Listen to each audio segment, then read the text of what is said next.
بسم الله الرحمن الرحيم. قبل ما ابدا الكلام واقول السلام، بقول تحيا مصر العظيمه، مصر ام الدنيا، مصر قد الدنيا. طبعا من فتره كنت اتكلمت على المباني، واتكلمت على العماير، واتكلمت على العماير اللي ليها ترخيص و بدور واثنين وثلاثة واربعة، ولكن العمارة طلعت اكتر من 13 و14 دور.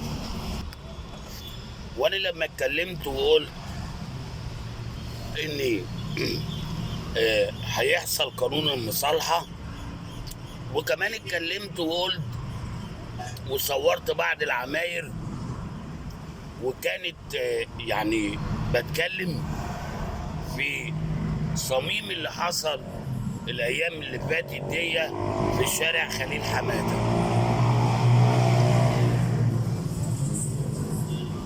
ولما بنتكلموا احنا بنتكلمش كده، احنا بنتكلم في واقعة حصلت، وبعدين واقعة تانية حصلت، وبعدين واقعة تالتة حصلت، وهكذا، ولسه هتحصل ولسه هتحصل ولسه هتحصل. هل ارواح المصريين بقت رخيصة للدرجة دي؟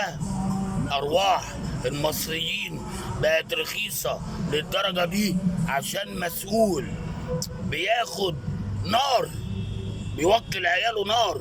الرشوة دي نار.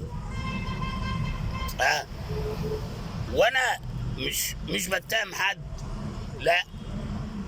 اللي أنا بقوله إن زمان، من سنة وشوية أو من سنتين، لما قلت العمارة دي مبنية برخصة، يقدر حد من المسؤولين يقول لي الرخصة بتاعتها بكام أو المخالف فيها كام؟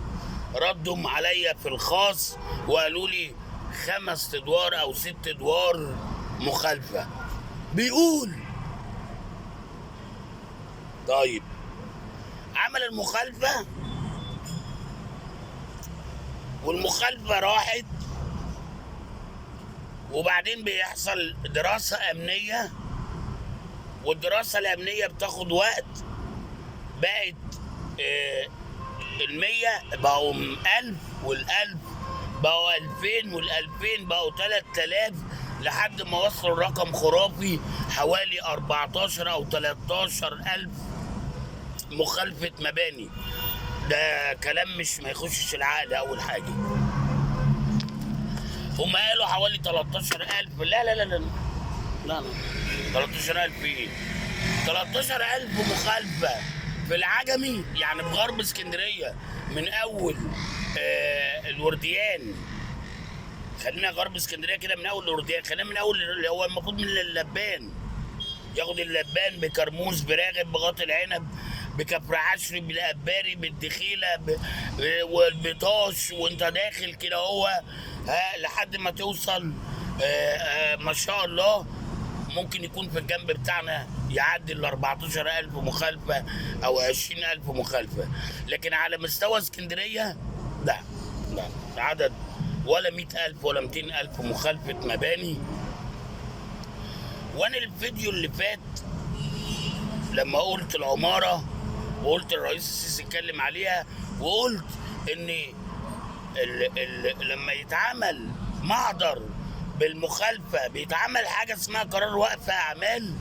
المفروض على طول صدر قرار ازالة، يبقى على طول الشرطة، يبقى يعني انا بعمل نداء لرئيس الجمهورية. انا واحد مواطن مصري بحب بلدي،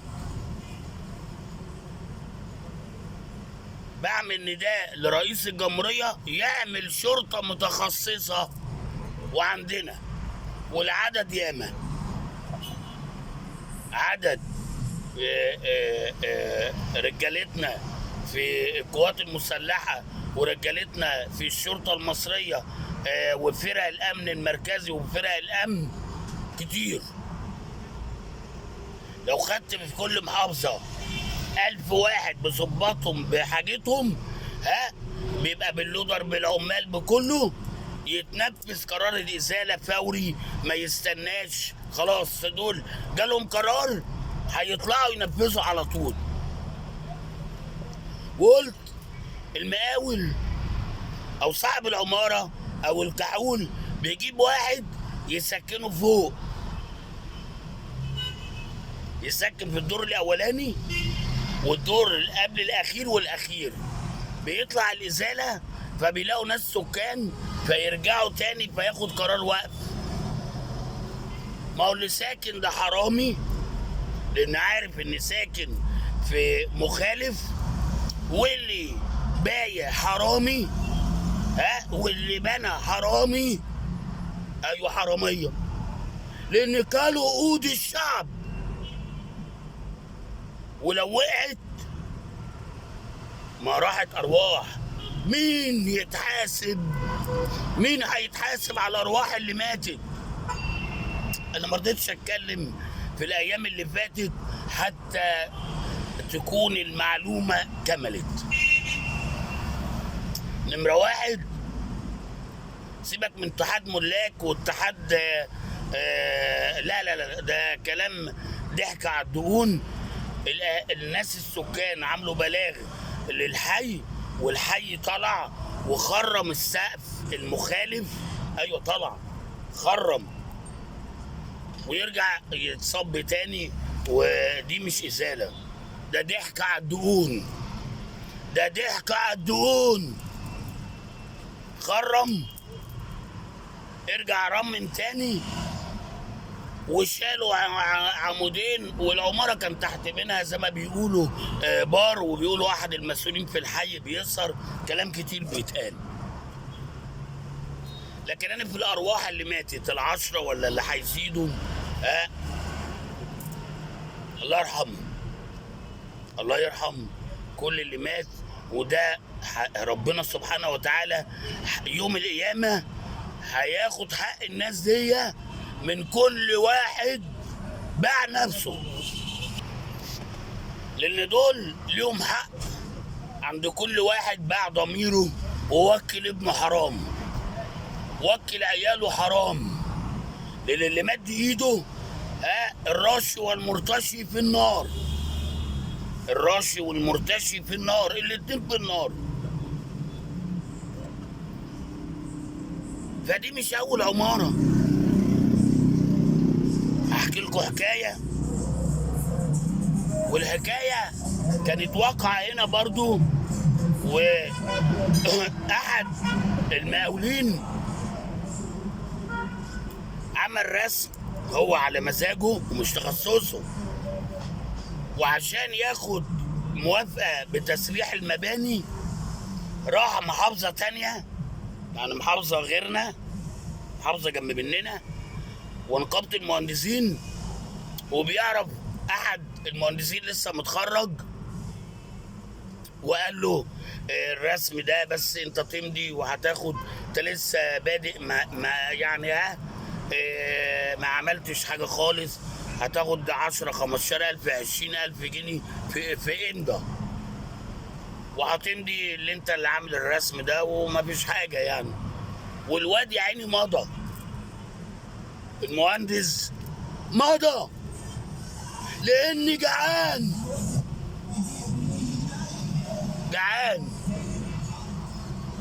ولقى 20,000 ولا 30,000 قدامه، هيكتب اسمه وهيختم ختم بتاع النقابه اللي هو معاه ختمه هو، يعني ان هو ختم مهندس. والعماره وقعت، قبضوا على المقاول وصاحب العماره، قال له روح، احنا مالنا، ده في مهندس زي ونقابه المهندسين وكارنيه هو ورقم العضويه وحيكي والميكي والفيل صديقي. قبضوا على الواد لسه متخرج في السجن لحد النهارده في السجن،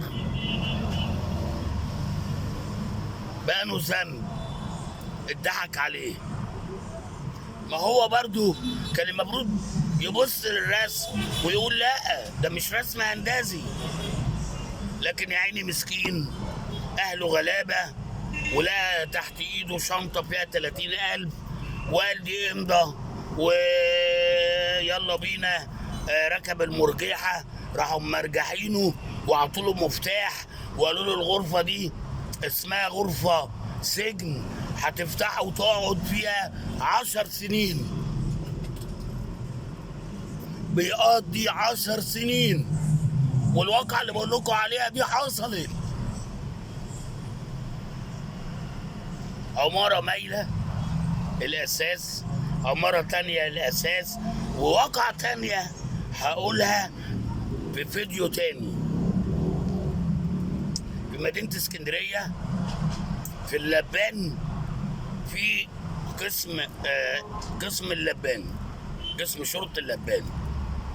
عندنا في حتة السنوسي والفراهدة. عشان هقول لكم الفيديو ده، الفيديو اللي جاي دي قصة حقيقية، والله قصة حقيقية، بس ربنا ستر. وهقول لكم عن مفاجأة ربنا ستر.